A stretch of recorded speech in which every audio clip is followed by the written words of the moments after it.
ఆ శతజయంతి ఉత్సవాల సందర్భంగా ఆధ్యాత్మిక పురస్కారాన్ని అందుకున్నటువంటి మా గౌరీ లక్ష్మీబాయి గారు, ట్రావెన్కోర్ మహారాణి.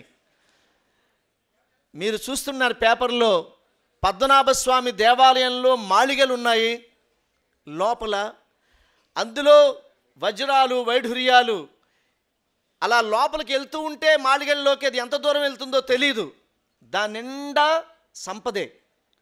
అంత సంపద ఉన్న మా గౌరీ లక్ష్మీబాయి గారు మటుకు 500 రూపాయల ఫోనే మాట్లాడతారు ఆవిడ. ఆ సంపద అంటే అది నాది కాదు కదా, పద్మనాభస్వామిది కదా. పద్మనాభస్వామిదంటే ఎవరిది? ప్రజలది కదా అంటారు ఆవిడ. అంత గొప్ప ఔన్నత్యం ఉన్నటువంటి మహా తల్లి ఆవిడ. ఆవిడ్ని నేను అడగగానే ఈ కార్యక్రమానికి ఈ ఆధ్యాత్మిక పురస్కారం మీరు తీసుకోవాలమ్మా అని పిలిచినప్పుడు ఆవిడ అంగీకరించి ఇక్కడికి వచ్చినందుకు చాలా సంతోషంగా ఉందని నేను మనవి చేసుకుంటూ, ఆవిడ రాకని మీరందరూ కరతాళ ధ్వనులతోటి స్వాగతించవలసిందిగా కోరుతూ, mother Mataji to kindly bless every one of us here, please.